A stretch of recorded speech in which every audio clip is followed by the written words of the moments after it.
court après celui-là, et puis c'est les vacances. Chose que j'ignorais, c'est des vacances vendredi prochain. Hein. Oui, lundi. Enfin, peu importe. Est-ce que vous pouvez que je le passe les vacances? Eh bien, curieusement, oui. Curieusement, oui. Je ne sais pas très bien pourquoi. C'est comme ça, mais on m'a dit qu'à partir de vendredi soir prochain, c'était fermé. Voilà. Bon, alors donc, il faut essayer de terminer, de boucler un peu ce que j'ai dit cette année. Donc, j'avais essayé un petit peu de poser le problème de la guerre envisagée comme grille d'intelligibilité des processus historiques, mais il m'avait semblé que cette guerre avait été conçue initialement, pratiquement pendant tout le XVIIIe siècle encore, comme guerre des races. Alors c'était un petit peu cette histoire de la guerre des races que j'avais voulu reconstituer. Et j'ai essayé la dernière fois de vous montrer comment la notion même de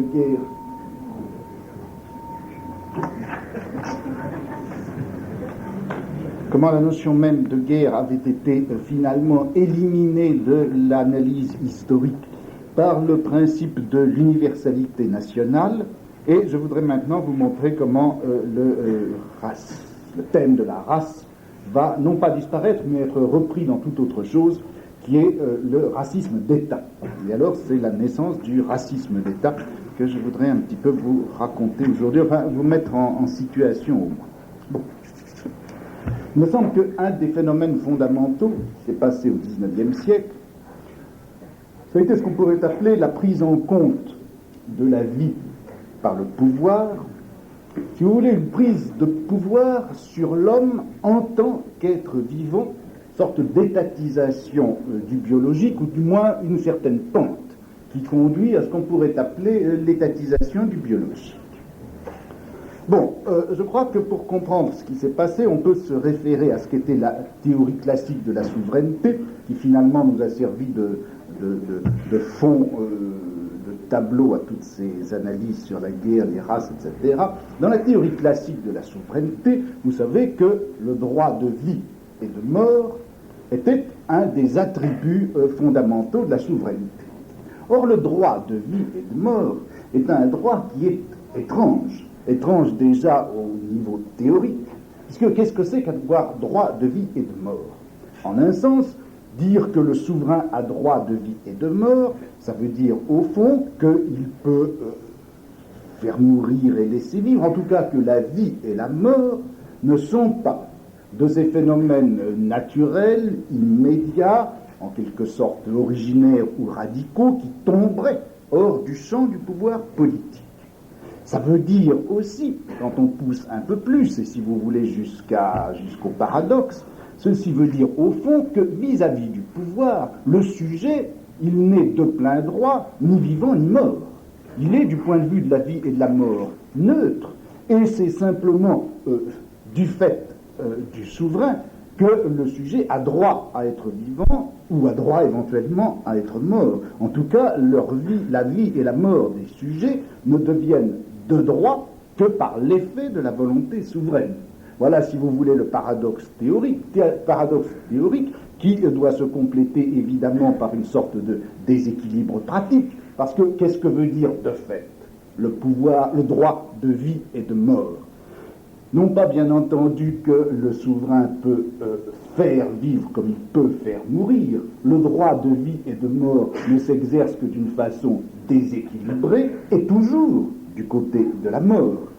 L'effet du pouvoir souverain sur la vie ne s'exerce qu'à partir du moment où le souverain peut tuer. C'est-à-dire que c'est finalement le droit de tuer qui détient effectivement en lui l'essence même de ce droit de vie et de mort. C'est au moment où le souverain peut tuer qu'il exerce son droit sur la vie. C'est essentiellement un droit de glaive.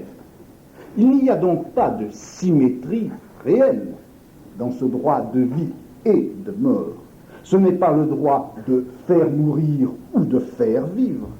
Ce n'est pas non plus le droit de laisser vivre et de laisser mourir. C'est le droit de faire mourir ou laisser vivre. Ce qui, bien entendu, introduit une dissymétrie éclatante. Et je crois que, justement, une des plus massives transformations du droit politique au XIXe siècle a consisté, je ne dis pas exactement à substituer, mais à compléter ce vieux droit de souveraineté, faire mourir ou laisser vivre, par un autre droit, nouveau, qui ne va pas effacer le premier, mais qui va le pénétrer, le traverser, le modifier, et qui va être le droit exactement, le pouvoir exactement inverse plutôt, pouvoir de faire vivre et de laisser mourir. Le droit de souveraineté, c'est donc celui de faire mourir ou de laisser vivre, et puis c'est ce nouveau droit qui s'installe, c'est le droit de faire vivre et de laisser mourir. Cette transformation, bien sûr, elle ne s'est pas faite d'un coup. Elle ne s'est pas faite d'un coup. On peut en suivre la transformation dans la théorie du droit, mais là, je serai extraordinairement rapide. Déjà, si vous voulez, vous voyez chez les juristes du XVIIe et surtout du XVIIIe siècle poser cette question à propos du droit de vie et de mort.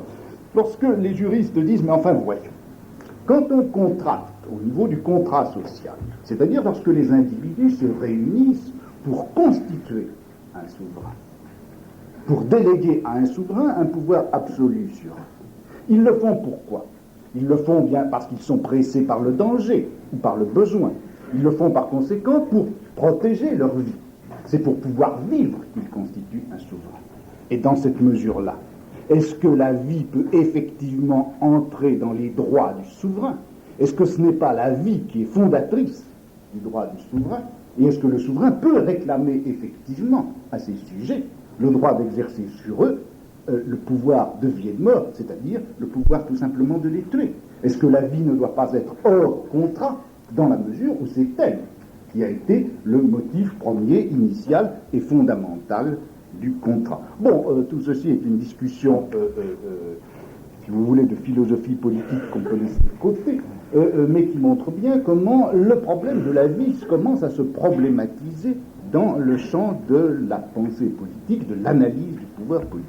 En fait, ce que je voudrais, là où je voudrais suivre la transformation, c'est au niveau non pas donc de la théorie politique, mais beaucoup plutôt au niveau des mécanismes techniques, technologiques de pouvoir.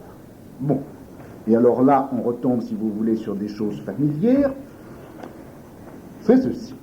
C'est que, j'ai assez insisté là-dessus pour n'y pas revenir longuement, au XVIIe et au XVIIIe siècle, on a vu apparaître des techniques de pouvoir qui étaient essentiellement centrées sur le corps individuel. C'était toutes ces procédures par lesquelles on assurait la distribution spatiale des corps individuels, leur séparation, leur alignement, leur mise en série et en surveillance, l'organisation autour de ces corps individuels de tout un champ de visibilité. C'était aussi ces techniques par lesquelles on prenait en charge ces corps, on essayait de majorer leur force utile par l'exercice, le dressage, etc. C'était également des techniques de rationalisation et d'économie stricte d'un pouvoir qui devait s'exercer de la manière la moins coûteuse possible par tout un système de surveillance, de hiérarchie, d'inspection, d'écriture, de rapport, bref, toute cette technologie qu'on peut appeler technologie disciplinaire du travail. Elle se met en place, disons, au cours du XVIIIe siècle, ou de la fin du XVIIe, pendant tout le cours du XVIIIe. Or, pendant la seconde moitié du XVIIIe siècle, je crois que l'on voit apparaître quelque chose de nouveau, qui est une autre technologie de pouvoir, non disciplinaire, celle-là. Une technologie de pouvoir qui n'exclut pas la première, qui n'exclut pas la technique disciplinaire, mais qui l'emboîte, qui l'intègre, qui la modifie partiellement, et qui surtout va l'utiliser, s'implantant en quelque sorte en elle et s'incrustant effectivement grâce à cette technique disciplinaire préalable. Elle ne supprime pas cette nouvelle technique, elle ne supprime pas la technique disciplinaire, tout simplement parce qu'elle est d'un autre niveau, elle est à une autre échelle, elle a une autre surface portante et elle cède de tout autres instruments. Ce à quoi s'applique cette nouvelle technique de pouvoir non disciplinaire pluridisciplinaire, c'est, à la différence de la discipline qui, elle, s'adresse au corps, c'est une discipline qui s'adresse à la vie des hommes. Ou encore, si vous voulez, non pas à l'homme-corps, mais à l'homme vivant, à l'homme être vivant, à la limite, si vous voulez, à l'homme-espèce. Plus précisément, je dirais ceci, c'est que la discipline essaie de régir la multiplicité des hommes en tant que cette multiplicité peut et doit se résoudre en corps individuel, à surveiller, à dresser, à utiliser, éventuellement à punir. Et puis, la nouvelle technologie qui se met en place s'adresse à la multiplicité des hommes, mais non pas en tant qu'ils se résolent dans des corps, mais la multiplicité des hommes, en tant qu'elle forme au contraire une masse globale, affectée de processus d'ensemble qui sont propres à la vie et qui sont des processus comme la naissance, la mort, la reproduction, la maladie, etc.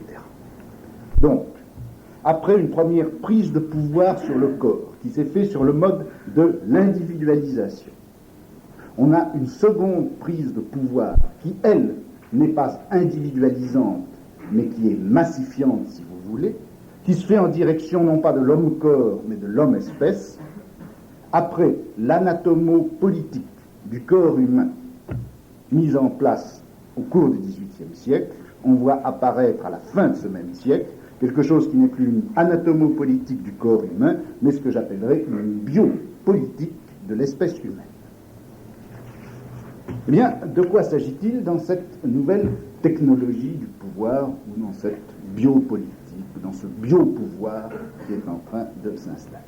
Bon, vous le disiez en deux mots tout à l'heure, il s'agit d'abord d'un ensemble de processus comme la proportion des naissances et des décès, le taux de reproduction, la fécondité d'une population, etc. Ce sont ces processus-là, vous savez, qui justement, dans la seconde moitié du XVIIIe siècle, en liaison avec tout un tas de problèmes économiques et politiques sur lesquels je ne reviens pas là maintenant, ce sont ces problèmes-là, en gros, de la natalité, mortalité, longévité, ce sont ces processus-là qui ont constitué, je crois, les premiers objets de savoir et les premières cibles de contrôle de cette biopolitique. C'est à ce moment-là, en tout cas, qu'on met en œuvre la mesure statistique de ces phénomènes avec les premières démographies.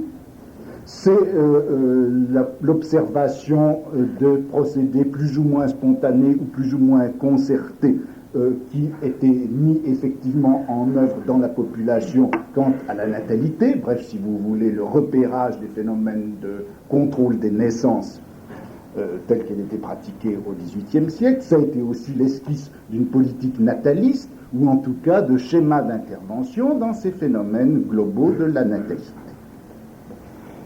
Dans cette biopolitique, il ne s'agit pas simplement de, si vous voulez, du problème en gros de la fécondité, il s'agit aussi du problème de la morbidité, non plus simplement, comme ça avait été le cas jusque-là, au niveau de ces fameuses épidémies dont le danger avait tellement hanté les pouvoirs politiques depuis le fond du Moyen-Âge, ces fameuses épidémies qui étaient des drames temporaires de la mort multipliée, de la mort devenue imminente pour tous. Ce n'est pas des épidémies qu'il s'agit à ce moment-là, il s'agit de quelque chose d'autre à la fin du XVIIIe siècle. En gros, si vous voulez, ce qu'on pourrait appeler les endémies, c'est-à-dire la forme, la nature, l'extension, la durée, l'intensité des maladies régnantes dans une population, maladies plus ou moins difficiles à extirper, et qui ne sont pas envisagées comme les épidémies à titre de cause de mort plus fréquente, mais qui sont envisagées comme des facteurs permanents. Ces endémies sont des facteurs permanents, et c'est comme ça qu'on les traite, facteurs permanents de soustraction de force, diminution de temps de travail, baisse d'énergie, coût économique, tant à cause du manque à produire que des soins qu'elles peuvent coûter. Bref, la maladie, si vous voulez, comme phénomène de population, non plus, si vous voulez, comme la mort qui s'abat brutalement sur la vie, c'est l'épidémie, mais comme la mort permanente qui glisse dans la vie, la ronge perpétuellement, la diminue et l'affaiblit. Ce sont ces phénomènes-là qu'on commence à prendre en compte à la fin du XVIIIe siècle et qui amènent la mise en place d'une médecine qui va avoir maintenant la fonction majeure de l'hygiène publique, avec des organismes qui sont des organismes de coordination des soins médicaux, de centralisation des informations, de normalisation du savoir, qui prend aussi l'allure de campagne d'apprentissage de l'hygiène et de médicalisation de la population. Donc, le problème de la reproduction, de la natalité, problème de la morbidité aussi, autre champ d'intervention de la biopolitique, eh bien, ça va être tout un ensemble de phénomènes dont les uns sont universels et dont les autres sont accidentels, mais qui, d'une part, ne sont jamais entièrement compressibles, même s'ils sont accidentels, et qui entraînent des conséquences analogues d'incapacité, de mise hors circuit des individus, de neutralisation, etc. Ça va être le problème très important dès le début du XIXe siècle avec au moment de l'industrialisation. C'est le problème de la vieillesse, de l'individu qui tombe par conséquent hors du champ de capacité d'activité. Et d'autre part, les accidents, les infirmités, les anomalies diverses.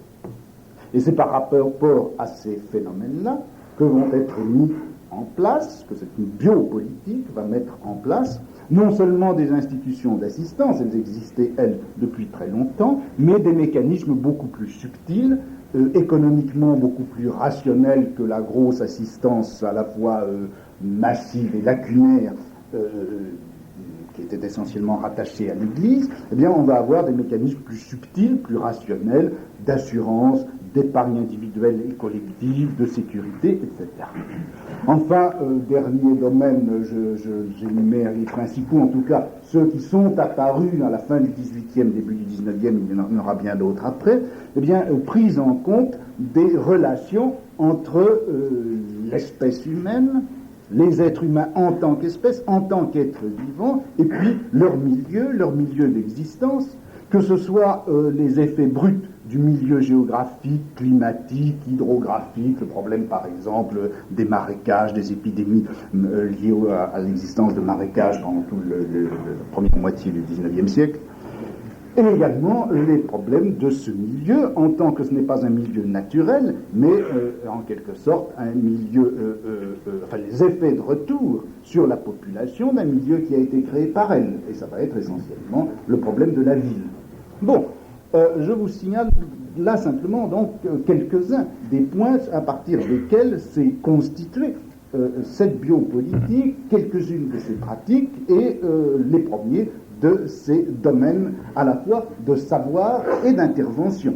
Ces domaines à la fois de savoir et de pouvoir, prélèvement de savoir et exercice du pouvoir, c'est sur la natalité, c'est sur la morbidité, c'est sur les incapacités biologiques diverses, c'est sur les effets de milieu, c'est sur tout cela que la biopolitique va prélever son savoir et définir le champ d'intervention de son pouvoir. Bon. Or, dans tout cela, je crois qu'il y a un certain nombre de choses qui sont importantes. La première, ce serait celle-ci, l'apparition d'un élément, j'allais dire d'un personnage nouveau, que, au fond, ni la théorie du droit, ni la pratique disciplinaire ne connaissaient. La théorie du droit, au fond, elle ne connaissait que l'individu contractant, et puis le corps social, qui avait été constitué par le contrat volontaire ou implicite des individus. Connaissez donc l'individu et la société. Les disciplines, elles avaient affaire pratiquement à quoi? Eh bien, à l'individu et à son corps, donc l'individu et le corps.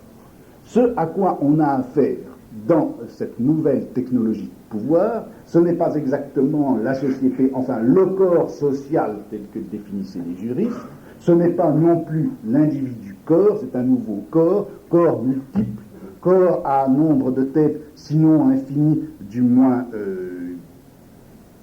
pas nécessairement dénombrable, c'est la notion de population. La biopolitique a affaire à la population.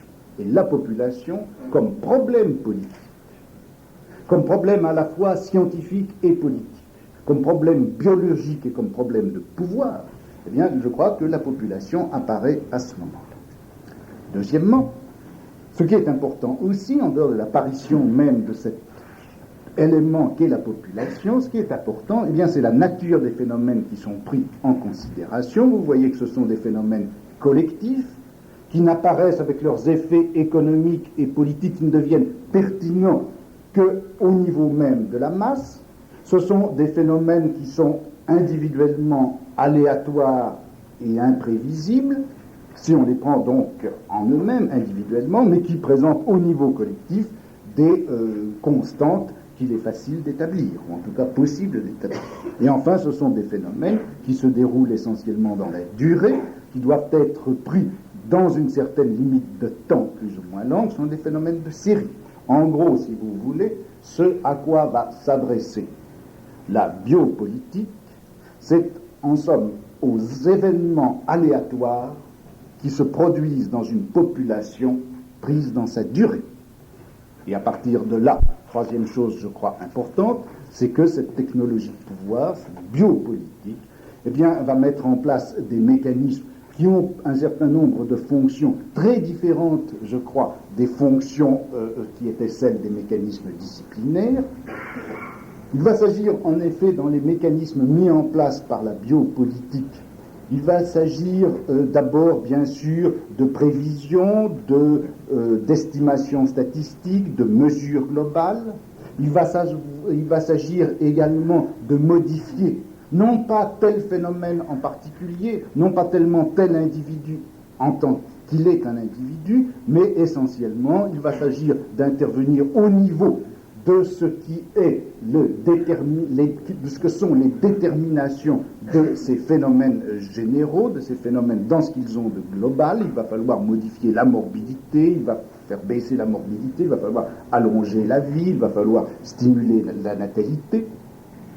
Et il s'agit surtout d'établir des mécanismes régulateurs qui vont, dans cette population globale, avec son champ aléatoire, qui vont pouvoir fixer un équilibre, maintenir une moyenne, établir une sorte d'homéostasie, assurer des compensations, bref, en somme, installer des mécanismes de sécurité autour de cet aléatoire qui est inhérent à une population d'êtres vivants.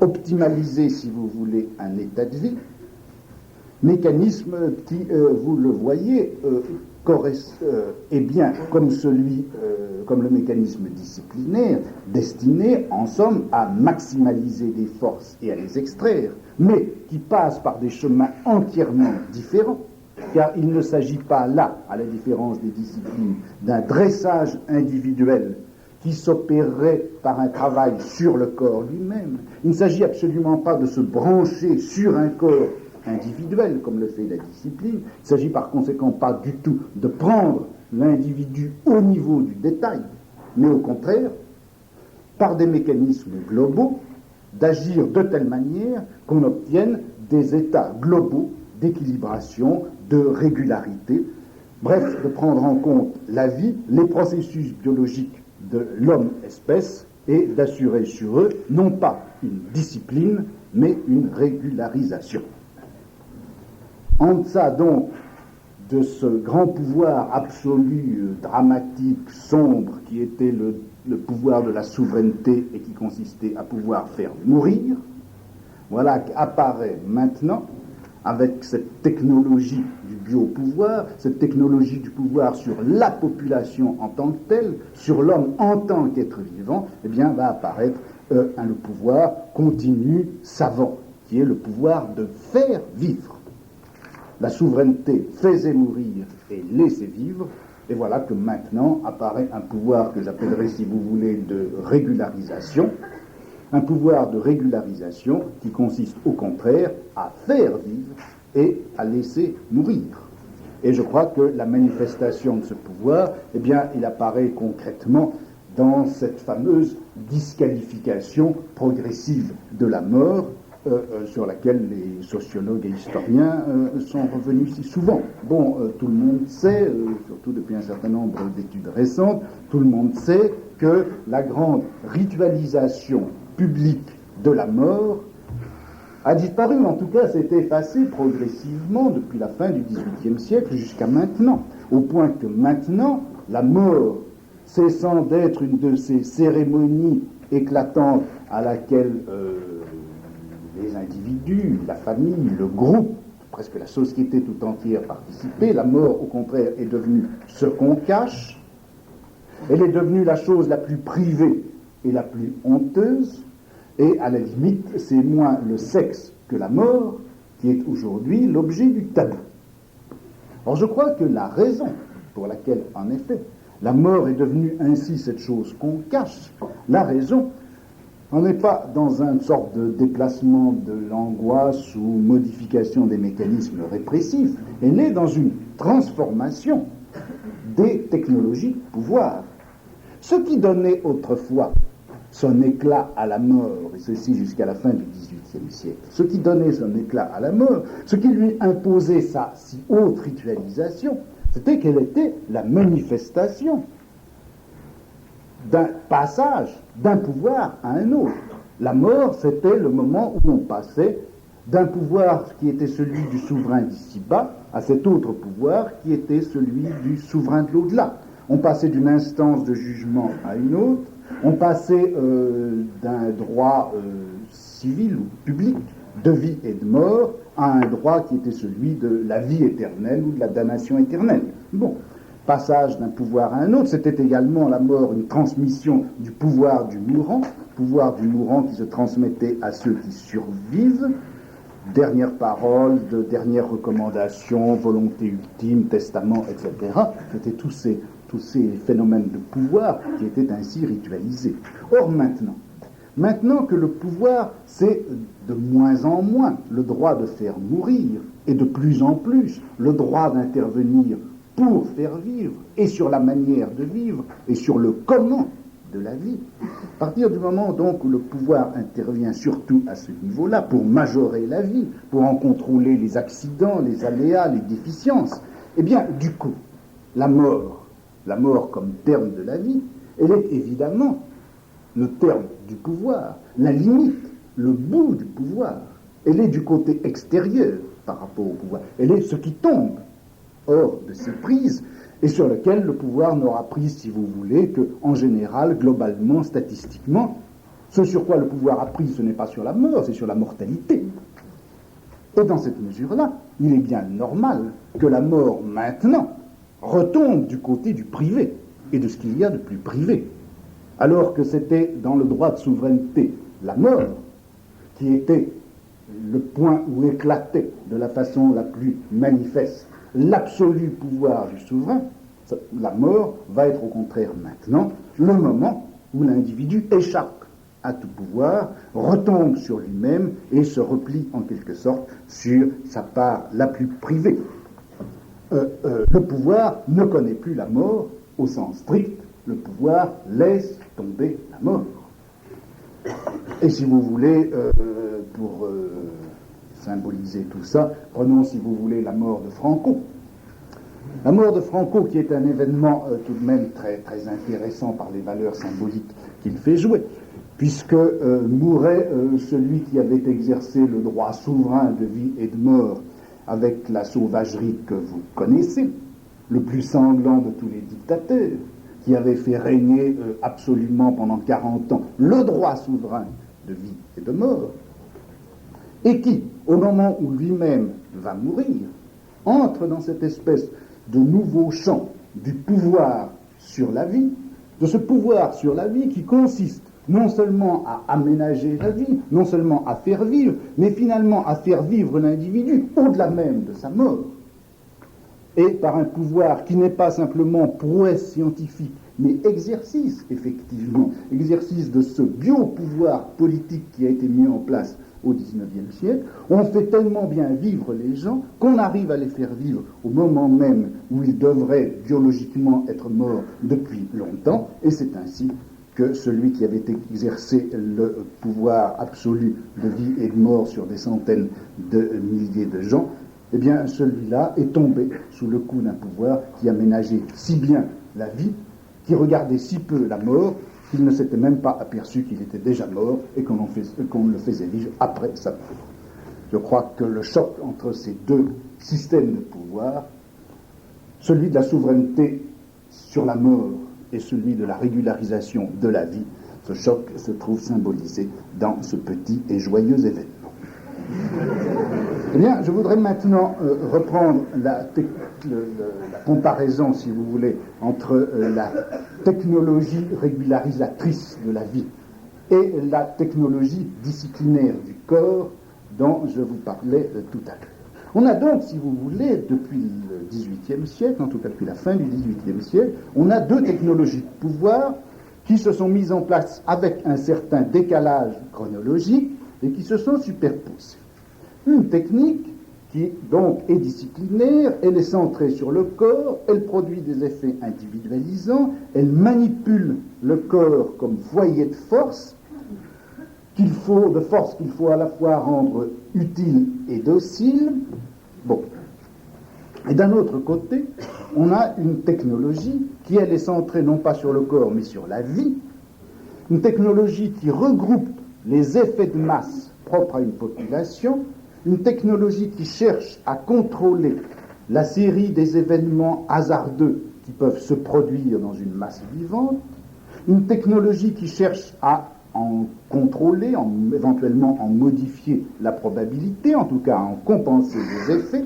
C'est une technologie qui vise donc, non pas par le dressage individuel, mais par l'équilibre global, à quelque chose comme une homéostasie, la sécurité de l'ensemble par rapport à ses dangers internes. Donc, une technologie de dressage opposée ou distincte d'une technologie, si vous voulez, de sécurité, une technologie disciplinaire qui se distingue d'une technologie assurantielle ou régularisatrice, une technologie qui est bien dans les deux cas technologie du corps, mais dans un cas technologie où le corps est individualisé comme organisme doué de capacités, et dans l'autre cas, il s'agit d'une technologie où les corps sont replacés dans les processus biologiques d'ensemble. Bon, on pourrait dire ceci, tout s'est passé comme si les pouvoirs qui avaient, si vous voulez, comme modalité, et comme schéma organisateur, la souveraineté, eh bien, ces pouvoirs s'étaient trouvés inopérants pour régir le corps économique et politique d'une société en voie à la fois d'explosion démographique et d'industrialisation, si bien qu'à la vieille mécanique du pouvoir de souveraineté, beaucoup trop de choses échappaient à la fois par en bas et par en haut, au niveau du détail et au niveau de la masse.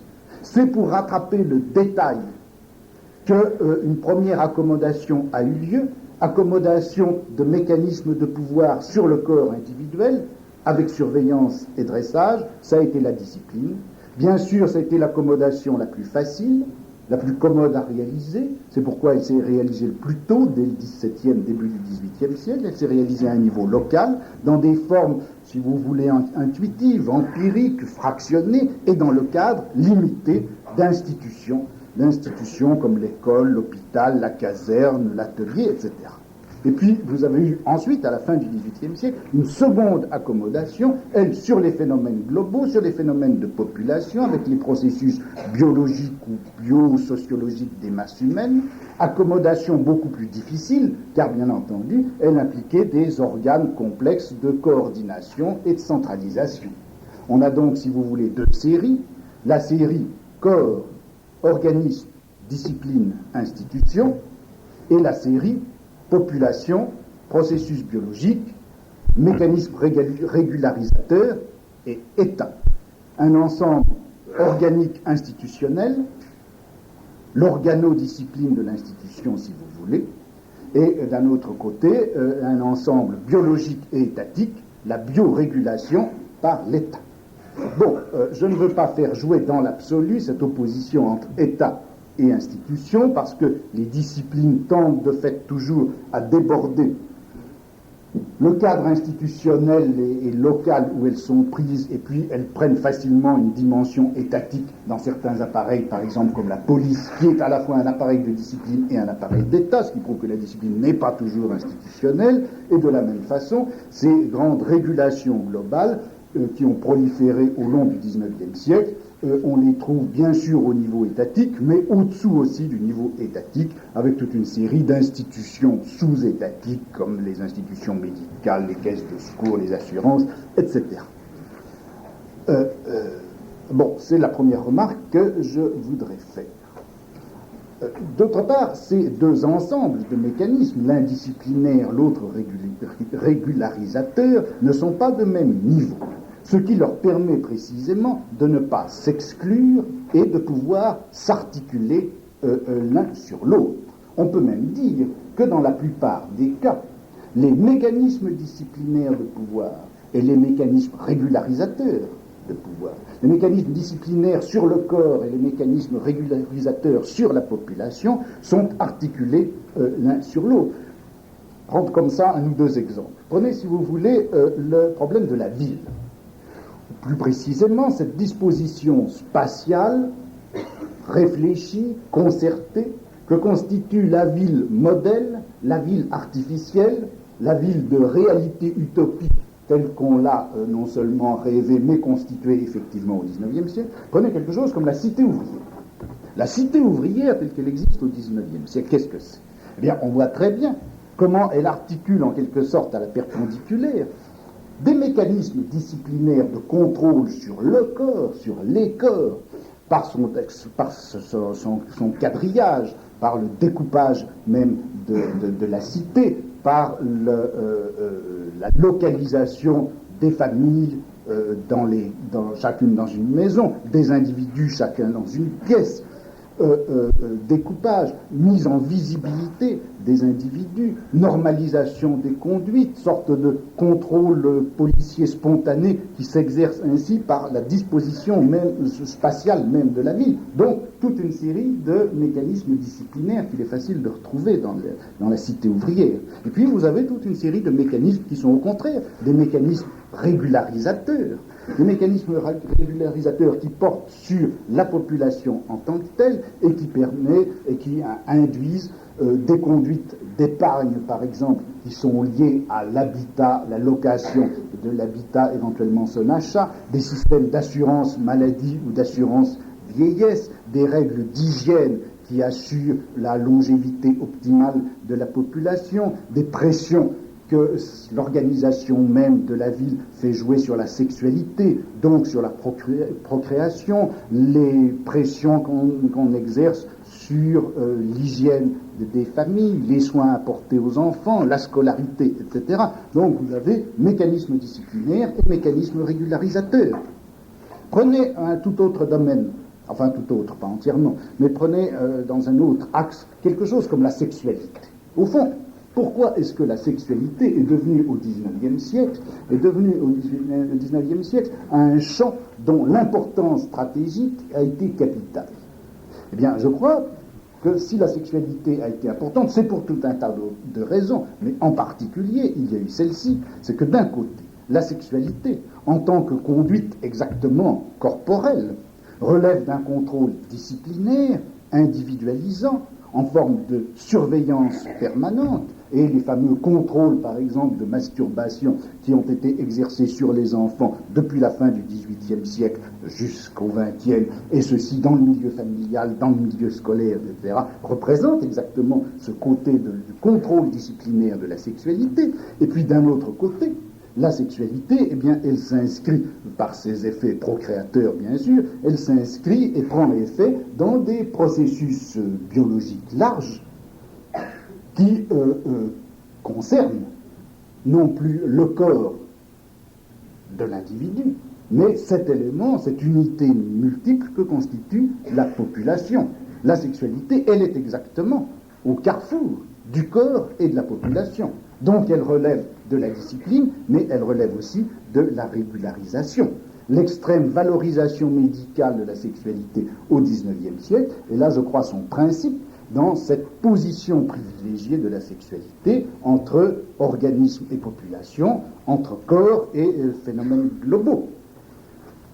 De là aussi l'idée médicale que justement la sexualité, quand elle est indisciplinée et irrégulière, a toujours deux ordres d'effets. L'un sur le corps indiscipliné, qui est immédiatement sanctionné par toutes les maladies individuelles que le débauché sexuel s'attire sur lui-même. Un enfant qui se masturbe trop sera malade toute sa vie. Sanction disciplinaire au niveau du corps, mais en même temps, une sexualité débauchée, pervertie, etc., a des effets au niveau de la population, puisque celui qui a été débauché sexuellement est censé avoir une hérédité, une descendance qui va être perturbée, elle aussi, et ceci pendant des générations et des générations, à la 7e génération et à la 7e de la 7e génération, et c'est la théorie de la dégénérescence. Que la sexualité, en tant qu'elle est au foyer de maladies individuelles, et étant donné qu'elle est d'autre part au noyau de la dégénérescence, représente très exactement ce point d'articulation du disciplinaire et du régularisateur du corps et de la population. Et vous comprenez alors dans ces conditions pourquoi et comment un savoir technique comme la médecine, ou plutôt l'ensemble constitué par médecine hygiène, va être au XIXe siècle un élément, je ne peux pas dire le plus important, mais dont l'importance va être considérable par le lien qu'il établit entre les prises scientifiques sur les processus biologiques et organiques, c'est-à-dire sur la population et sur le corps, et en même temps, dans la mesure où la médecine va être une technique politique d'intervention avec des effets de pouvoir propre. C'est un savoir-pouvoir, la médecine, qui porte à la fois sur le corps et sur la population, sur l'organisme et sur les processus biologiques, qui va donc avoir des effets disciplinaires et des effets régularisateurs. D'une façon plus générale encore, on peut dire que l'élément qui va circuler du disciplinaire au régularisateur, l'élément qui va s'appliquer de la même façon au corps et à la population, qui permet à la fois de contrôler l'ordre disciplinaire du corps et les événements aléatoires d'une multiplicité biologique, cet élément qui circule de l'un à l'autre, c'est la norme. La norme, c'est ce qui peut aussi bien s'appliquer à un corps que l'on veut discipliner qu'à une population que l'on veut régulariser. La société de normalisation n'est donc pas dans ces conditions une sorte de société disciplinaire généralisée, dont les institutions disciplinaires auraient essaimé et finalement recouvert tout l'espace. Ce n'est, je crois, qu'une première interprétation et insuffisante de l'idée de société de normalisation. La société de normalisation, c'est une société où se croisent, selon une articulation orthogonale, la norme de la discipline et la norme de la régulation. Moins que le pouvoir au XIXe siècle a pris la vie en charge, c'est dire qu'il est arrivé à couvrir toute la surface qui s'étend de l'organique au biologique, du corps à la population, par le double jeu des technologies de discipline d'une part et des technologies de régulation de l'autre. Nous sommes donc dans un pouvoir qui a pris en charge et le corps et la vie, ou qui a pris, si vous voulez, disons, la vie en général en charge, avec le pôle du côté du corps et le pôle du côté de la population. Biopouvoir, par conséquent, biopouvoir dont on peut repérer aussitôt les paradoxes qui apparaissent à la limite même de son exercice, paradoxe qui apparaît d'un côté, si vous voulez, avec le pouvoir atomique qui n'est pas simplement le pouvoir de tuer, selon les droits qui sont donnés à tout souverain, des millions et des centaines de millions d'hommes, après tout ceci est traditionnel, mais ce qui fait que le pouvoir atomique est, pour le fonctionnement du pouvoir politique actuel, sorte de paradoxe difficile à contourner, sinon tout à fait incontournable, c'est donc que dans le pouvoir de fabriquer et d'utiliser la bombe atomique, on a la mise en jeu et d'un pouvoir de souveraineté qui tue, mais également un pouvoir qui est celui de tuer la vie elle-même, de sorte que, dans ce pouvoir atomique, le pouvoir qui s'exerce de telle façon qu'il est capable de supprimer la vie et de se supprimer par conséquent comme pouvoir d'assurer la vie. Où il est souverain et il utilise la bombe atomique, mais du coup, il ne peut plus être pouvoir, pouvoir d'assurer la vie comme il l'est depuis le XIXe siècle. Et à l'autre limite, vous avez alors l'excès, au contraire, non plus du droit souverain sur le biopouvoir, mais excès du biopouvoir sur le droit souverain. Cet excès du biopouvoir, il apparaît lorsque, et techniquement et politiquement, donner à l'homme la possibilité non seulement d'aménager la vie, mais de faire proliférer la vie, de fabriquer du vivant, de fabriquer du monstre, de fabriquer à la limite du virus incontrôlable et universellement destructeur. Extension formidable du biopouvoir qui, à l'opposition de ce que je vous disais tout à l'heure pour le pouvoir atomique, va déborder toute la souveraineté humaine. Bon. Eh bien, je m'excuse de ces longs parcours à propos du biopouvoir, mais je crois que c'est sur ce fond-là que l'on peut retrouver le problème que j'avais essayé de poser. Vous me donnerez un peu plus de temps que jusque vers 11h15, jusque vers 11h moins le quart. Bon, alors, dans cette technologie de pouvoir, qui a pour objet, donc, et pour objectif la vie, et qui me paraît un des traits fondamentaux de la technologie du pouvoir depuis le XIXe siècle. Comment va s'exercer le droit de tuer et la fonction du meurtre, s'il est vrai que le pouvoir de souveraineté recule de plus en plus et qu'au contraire avance de plus en plus le biopouvoir disciplinaire ou régulateur. Comment est-ce qu'un pouvoir comme celui-là peut tuer ?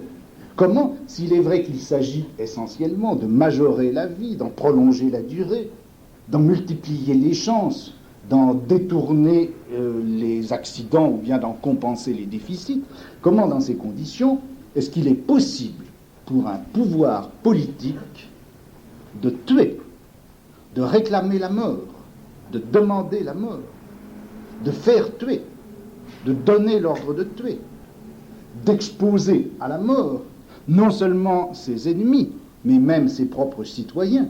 Comment est-ce qu'il peut laisser mourir ce pouvoir qui a essentiellement pour objectif de faire vivre? Comment exercer le pouvoir de la mort, comment exercer la fonction de la mort dans un système politique centré sur le biopouvoir? Eh bien, je crois que c'est là qu'intervient le racisme. C'est là qu'intervient le racisme. Alors, encore une fois, je ne veux pas dire du tout que le racisme a été inventé à cette époque. Il existait depuis bien longtemps, mais je crois qu'il fonctionnait ailleurs. Ce qui a inscrit le racisme dans les mécanismes de l'État, c'est bien l'émergence de ce biopouvoir. C'est à ce moment-là que le racisme s'est inscrit comme mécanisme fondamental du pouvoir tel qu'il s'exerce dans les États modernes. Et ce qui fait qu'il n'y a guère de fonctionnement moderne de l'État qui, à un certain moment, à une certaine limite et dans certaines conditions, ne passe pas par le racisme. En effet, qu'est-ce que c'est que le racisme? Eh bien, c'est d'abord le moyen d'introduire dans ce domaine de la vie que le pouvoir a pris en charge, d'introduire enfin une coupure. La coupure entre ce qui doit vivre et ce qui doit mourir, dans le continuum biologique de l'espèce humaine. L'apparition des races, la distinction des races, la hiérarchie des races, la qualification des races, de certaines races comme bonnes et d'autres au contraire comme inférieures, tout ceci va être une manière de fragmenter ce champ du biologique que le pouvoir a pris en charge. Ça va être une manière de décaler à l'intérieur de la population des groupes les uns par rapport aux autres, bref, de pouvoir établir une césure qui sera de type biologique à l'intérieur d'un domaine qui se donne comme étant précisément un domaine biologique. Ça va permettre, en gros, si vous voulez, au pouvoir, de traiter une population comme un mélange de races, ou plus exactement, de traiter l'espèce, de subdiviser l'espèce qu'il a pris en charge en sous-groupes qui seront précisément les races. C'est là la première fonction du racisme. Donc, de fragmenter, de faire des césures à l'intérieur de ce continuum biologique auquel s'adresse le biopouvoir. Et d'un autre côté, eh bien, le racisme aura, et c'est sa seconde fonction, il aura pour rôle de permettre d'établir une relation positive, si vous voulez, du type plus tu tueras, plus tu feras mourir ou plus tu laisseras mourir, et plus, du fait même, toi tu vivras. Je me dirais que cette relation entre si tu veux vivre, il faut que tu fasses mourir, il faut que tu puisses tuer. Cette relation, après tout, ce n'est pas le racisme ni l'État moderne qui l'a inventé, c'est la relation guerrière. Pour vivre, il faut bien que tu massacres tes ennemis. Mais le racisme fait justement fonctionner cette relation type guerrier. Si tu veux vivre, il faut que l'autre meure. Le racisme va la faire fonctionner, va la faire jouer d'une manière qui est toute nouvelle et qui est précisément compatible avec l'exercice du biopouvoir. D'une part, en effet,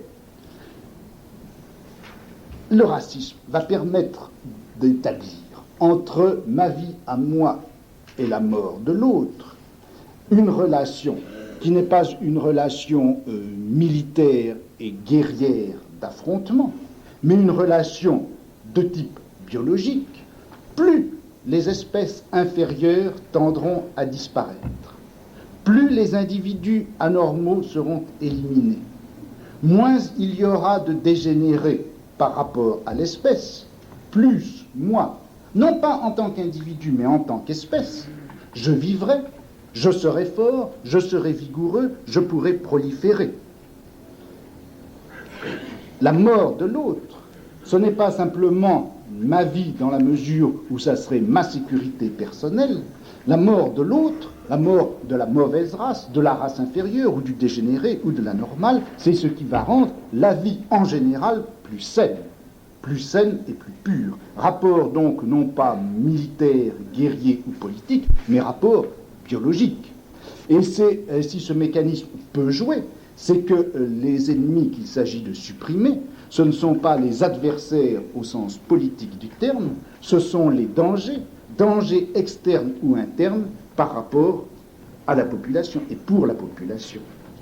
Autrement dit, la mise à mort, l'impératif de mort, n'est recevable dans le système du biopouvoir que s'il tend non pas à la victoire sur des adversaires politiques, mais s'il tente à l'élimination du danger biologique et au renforcement directement lié à cette élimination de l'espèce elle-même ou de la race. La race, le racisme, c'est la condition d'acceptabilité de la mise à mort dans une société de normalisation. Là où vous avez société de normalisation, là où vous avez, si vous voulez, un pouvoir qui est au moins sur toute sa surface et en première instance et en première ligne un biopouvoir, eh bien le racisme est indispensable comme condition pour pouvoir mettre quelqu'un à mort, pour pouvoir mettre les autres à mort. La fonction meurtrière de l'État ne peut être assurée, dès lors que l'État fonctionne sur le mode du biopouvoir, ne peut être assurée que par le racisme. Vous comprenez par conséquent l'importance, j'allais dire l'importance vitale du racisme dans l'exercice d'un tel pouvoir. C'est la condition sous laquelle on peut exercer le droit de tuer. Si le pouvoir de normalisation veut exercer le vieux droit souverain de tuer, il faut qu'il passe par le racisme. Et si inversement, un pouvoir de souveraineté, c'est-à-dire un pouvoir qui a droit de vie et de mort, veut fonctionner avec les instruments, avec les mécanismes, avec la technologie de la normalisation, eh bien il faut lui aussi qu'il passe par le racisme. Bien entendu, par mise à mort, j'entends pas simplement le meurtre direct, mais aussi tout ce qui peut être meurtre indirect, fait d'exposer à la mort, de multiplier pour certains le risque de mort, ou tout simplement la mort politique, l'expulsion, le rejet, etc. Bon, en tout cas, à partir de là, je crois qu'on peut comprendre un certain nombre de choses. On peut comprendre d'abord le lien qui s'est rapidement, j'allais dire immédiatement noué entre la théorie biologique du XIXe siècle et le discours du pouvoir. Au fond, l'évolutionnisme entendu en un sens large, c'est-à-dire non pas tellement la théorie de Darwin elle-même que l'ensemble de ces notions comme hiérarchie des espèces sur l'arbre commun de l'évolution, lutte pour la vie entre les espèces, sélection qui élimine les moins adaptés, enfin ce paquet de notions, si vous voulez, est devenu tout naturellement en quelques années au XIXe siècle, non pas simplement une manière de transcrire en termes biologiques le discours politique, non pas simplement une manière de cacher un discours politique sous un vêtement scientifique, mais ça a vraiment été, cet évolutionnisme, une manière de penser les rapports de la colonisation, la nécessité des guerres, la criminalité, les phénomènes de la folie et de la maladie mentale, l'histoire des sociétés avec ses différentes classes, etc. Autrement dit, chaque fois qu'il y a eu affrontement, mise à mort, lutte, risque de mort, ça a été dans la forme de l'évolutionnisme qu'on a été contraint littéralement de le penser. Et on peut comprendre aussi pourquoi le racisme se développe dans ces sociétés modernes qui fonctionnent sur le mode du biopouvoir. On comprend pourquoi le racisme va éclater en un certain nombre de points privilégiés, qui sont précisément les points où le droit à la mort est nécessairement requis. Le racisme va se développer, primo, avec la colonisation, c'est-à-dire avec le génocide colonisateur. Quand il va falloir tuer des gens, tuer des populations, tuer des civilisations, comment est-ce qu'on pourra le faire si l'on fonctionne sur le mode du biopouvoir? Eh bien, par les thèmes de l'évolution, à travers les thèmes de l'évolutionnisme, par un racisme. La guerre.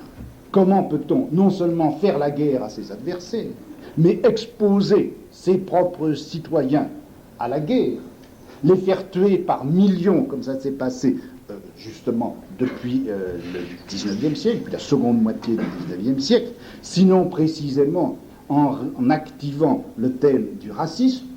Dans la guerre, il va s'agir de deux choses désormais: détruire non pas simplement l'adversaire politique, mais détruire la race adverse. Cette espèce de danger biologique que représente pour la race que nous sommes ceux d'en face, bien sûr. Ce n'est là en quelque sorte une extrapolation biologique du thème de l'ennemi politique. Mais plus encore, la guerre va apparaître, et ceci est absolument nouveau, elle va apparaître à la fin du XIXe siècle comme une manière, non pas simplement de renforcer sa propre race en éliminant la race adverse selon le thème de la sélection et de la lutte pour la vie, mais également une manière de régénérer sa propre race. Plus nombreux seront ceux qui meurent parmi nous, plus la race à laquelle nous appartenons sera pure. Et vous avez là tout un racisme de la guerre, nouveau à la fin du XIXe siècle, et qui était, je crois, nécessité par le fait qu'un biopouvoir, quand il voulait faire la guerre, comment pouvait-il en articuler et la volonté de détruire l'adversaire et le risque qu'il prenait de tuer ceux-là, même dont il devait, par définition, protéger, aménager, multiplier la vie. Bon, on pourrait dire la même chose à propos de la criminalité. Si la criminalité a été pensée en termes de racisme, c'est également à partir du moment où il fallait rendre possible, dans un mécanisme de biopouvoir, la mise à mort d'un criminel, la mise à mort ou sa mise à l'écart. Bon, même chose pour la folie, même chose pour les anomalies diverses. En gros, le racisme, je crois, il assure la fonction de mort dans l'économie du biopouvoir, selon le principe que la mort des autres, c'est le renforcement biologique de soi-même, c'est le renforcement biologique de soi-même en tant que l'on est membre d'une race ou d'une population, en tant que l'on est élément dans une pluralité unitaire et vivante. Et vous voyez que nous sommes là, au fond, très loin d'un racisme qui serait simplement et traditionnellement simple mépris ou haine des races les unes pour les autres. Nous sommes très loin aussi d'un racisme qui serait une sorte d'opération idéologique par laquelle les États ou une classe essaieraient de détourner vers un adversaire mythique des hostilités qui seraient tournées vers elle ou qui travailleraient le corps social. Je crois que c'est beaucoup plus profond qu'une vieille tradition.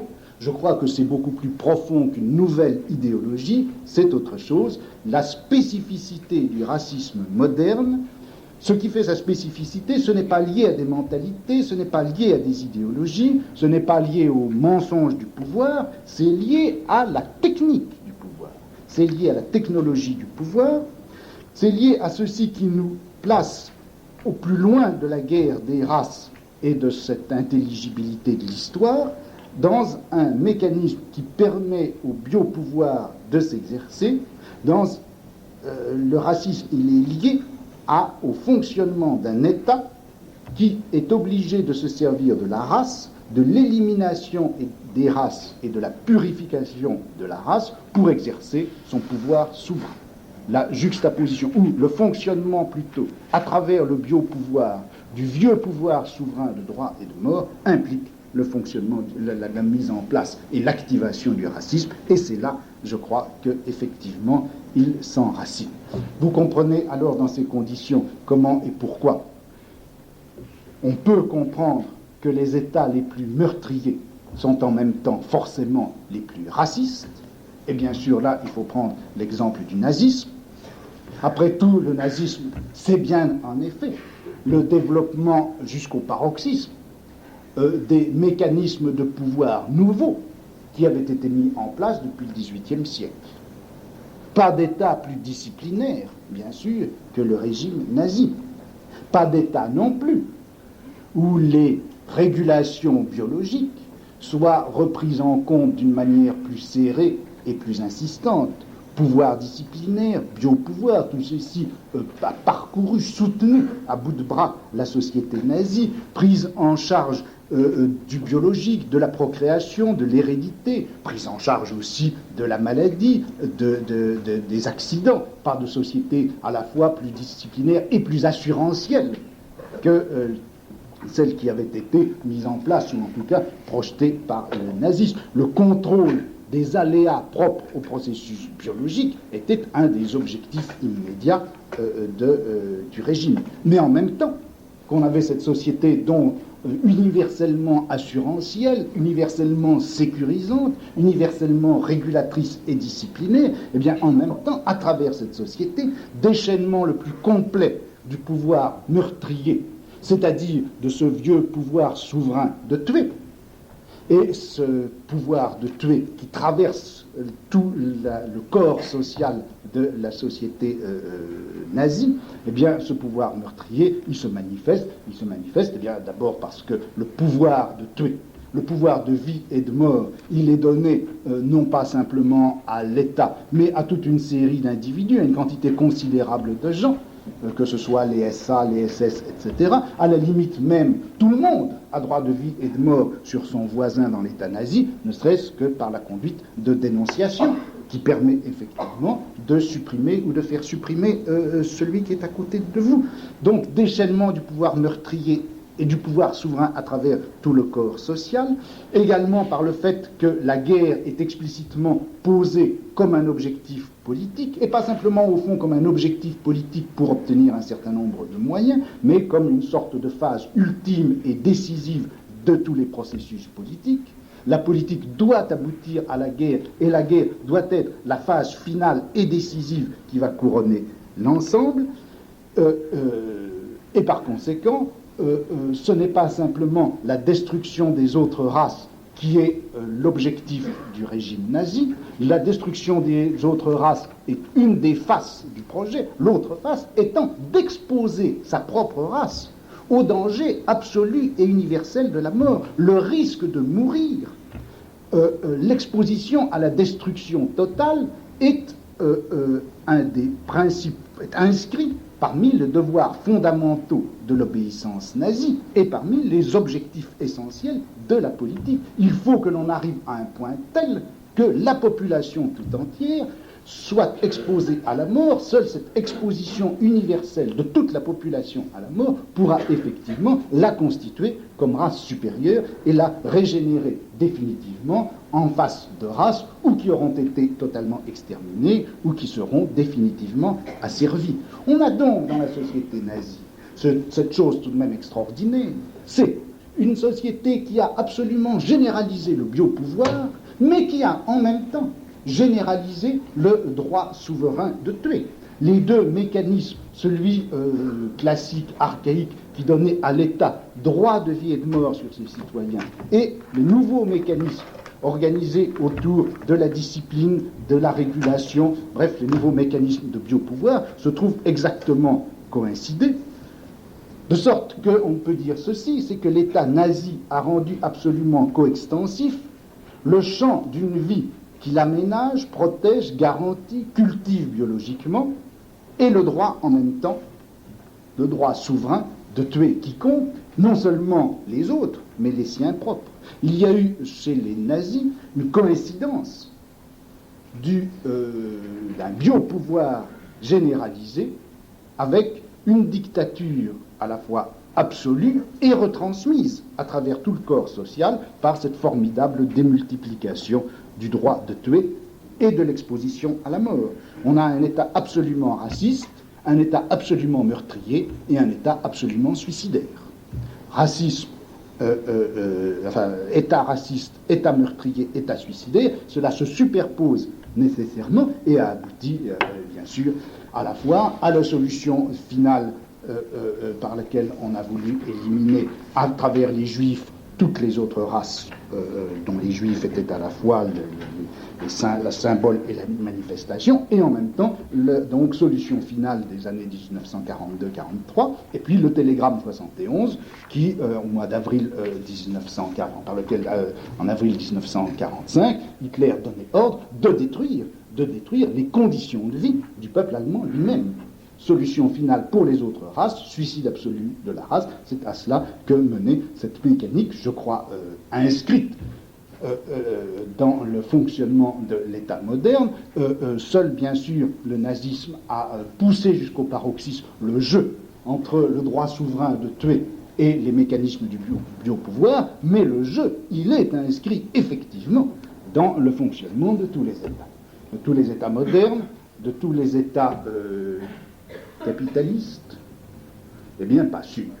Et je crois que justement, alors là, ça serait une autre démonstration, je crois que l'État socialiste, le socialisme, est tout aussi marqué de racisme que le fonctionnement de l'État moderne, de l'État capitaliste, je veux dire.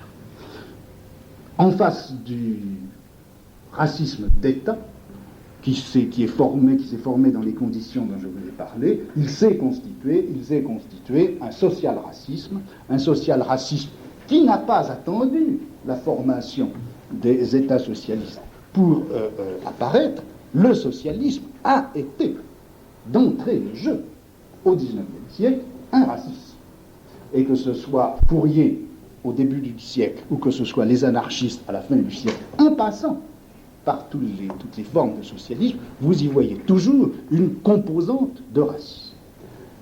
Bon, là, ça m'est très difficile d'en parler, parce qu'en parler comme ça, c'est pratiquer l'affirmation massue. Vous le démontrer, ça impliquerait ce que je voulais faire, une autre batterie de cours, et nous sommes à la fin. En tout cas, si vous voulez, je voudrais simplement dire en gros ceci.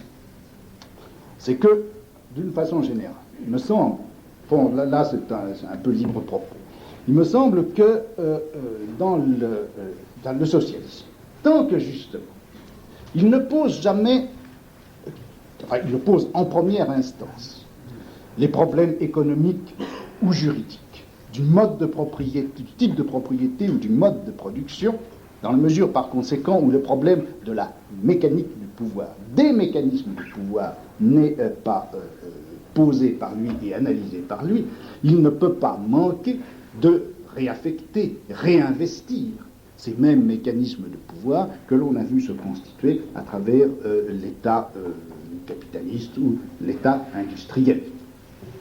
En tout cas, une chose est certaine, c'est que le thème du biopouvoir développé à la fin du XVIIIe siècle et pendant tout le XIXe siècle, non seulement n'a pas été critiqué par le socialisme, mais en fait, il a été repris par lui, développé, réimplanté, modifié sur certains points, mais absolument pas réexaminé dans ses bases et dans ses modes de fonctionnement.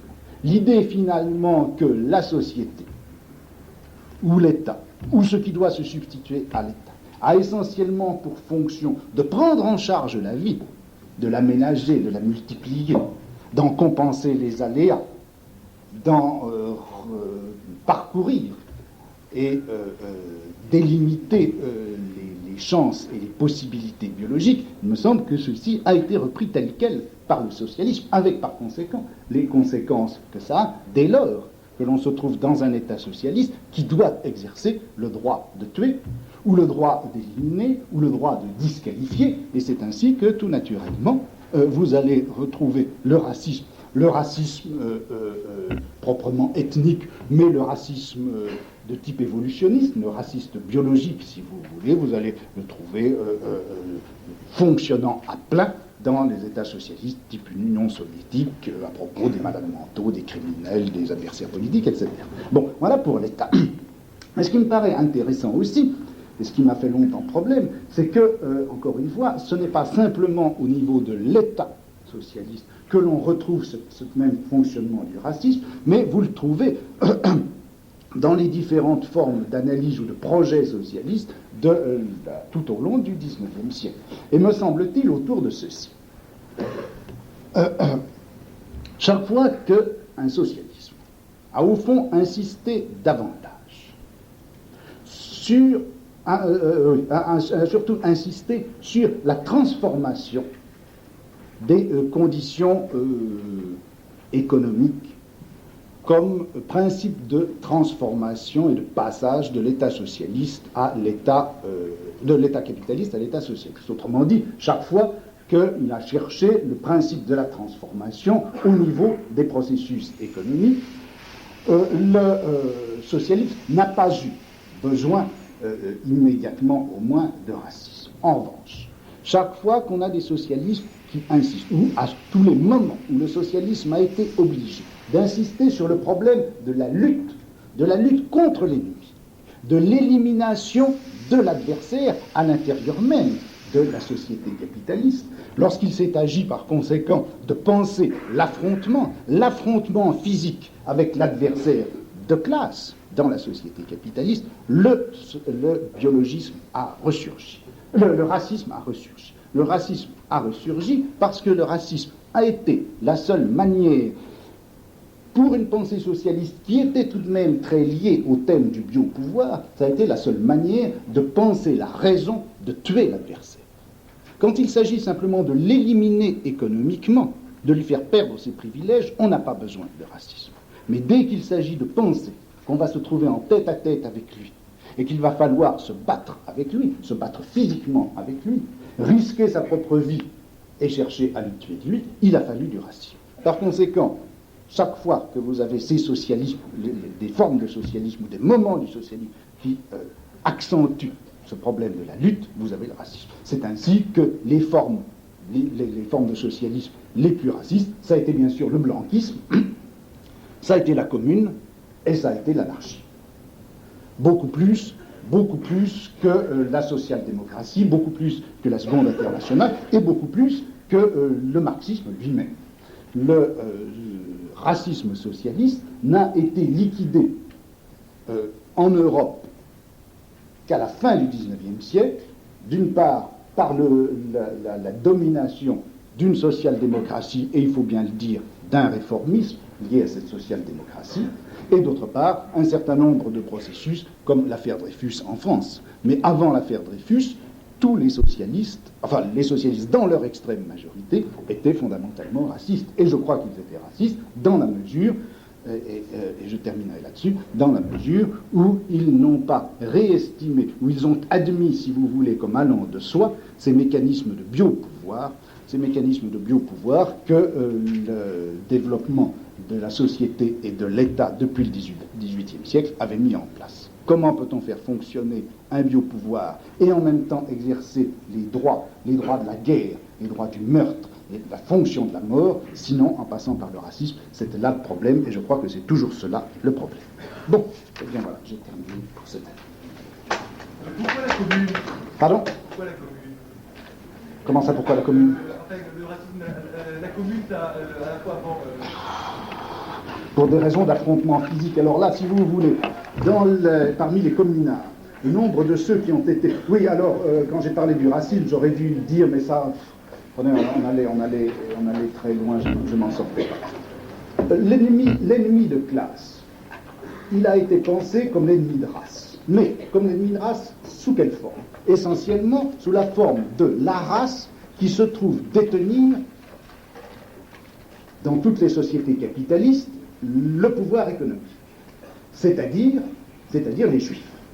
L'antisémitisme a été réinjecté, réactivé en Europe dans la seconde moitié du XIXe siècle, non pas du tout par le capitalisme, par les mouvements socialistes. Et c'est simplement avec Drummond que l'on a en France le passage d'un antisémitisme qui était fondamentalement socialiste, on a son utilisation à des objectifs politiques de droite. Et alors avec l'affaire Dreyfus, ça va entièrement basculer. C'est plutôt mettons la bourgeoisie qui reprochait aux communards qui les avait, la Cécilia, Dombrowski, tout ça. Cécilia n'a rien à voir là-dedans. Des Italiens ou des garibaldistes ou des Polonais qui n'étaient pas à leur place, etc. Non, alors ça, c'est des thèmes nationalistes. Encore une fois. Bon, prenons, si vous voulez, les choses encore autrement. Vous avez eu dans le socialisme français, c'est surtout le socialisme français qui a été antisémite. Vous avez eu dans le socialisme français l'ennemi. Il a été surtout perçu, non pas tellement comme le patron, que comme celui auprès de qui on est endetté. L'ennemi, c'est le financier. C'est celui qui a le pouvoir de l'argent. Bon. Et c'est dans cette mesure-là, d'ailleurs, enfin, la raison de cela était que le socialisme en France, depuis les années 1840-48, s'était beaucoup développé dans la petite bourgeoisie, chez les artisans, employés, choses comme ça, et chez les intellectuels aussi. Et alors, donc, l'ennemi, ce n'était pas tellement le patron de l'usine, c'était le financier. C'était le banquier, c'était celui auprès duquel on s'endettait, c'était celui qui venait vous saisir. Par conséquent, l'ennemi de classe était pensé physiquement comme le financier, et racialement, c'était articulé comme le juif. Par conséquent, l'ennemi qu'il fallait détruire, celui qu'il fallait chasser, en espèces, dans sa totalité, c'était le juif. Et l'antisémitisme s'est développé dans les milieux socialistes à partir de cela. Et alors là, vous le trouvez perpétuellement dès les années 1800, enfin, bon, en gros, mais chez ceux qui vont faire la commune en 70, vous le voyez déjà formulé dans différents textes qui sont très, très intéressants et d'une extrême violence dès les années 1865.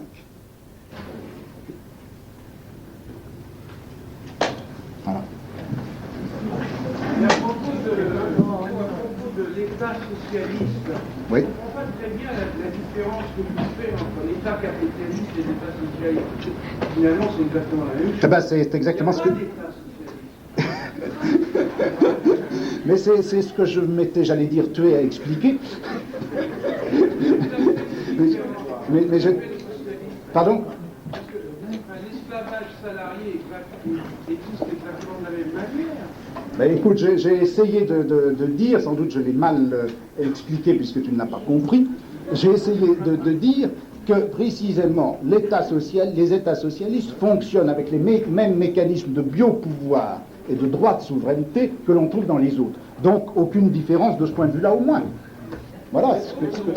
Pardon? Ah mais ça c'est une autre question. Pour l'instant, je suis en train de parler du biopouvoir, je ne parle pas des États socialistes en général. Je parle des mécanismes de biopouvoir et des mécanismes de souveraineté. Je dis qu'ils fonctionnent de la même façon dans les États socialistes et dans les États non socialistes. Voilà.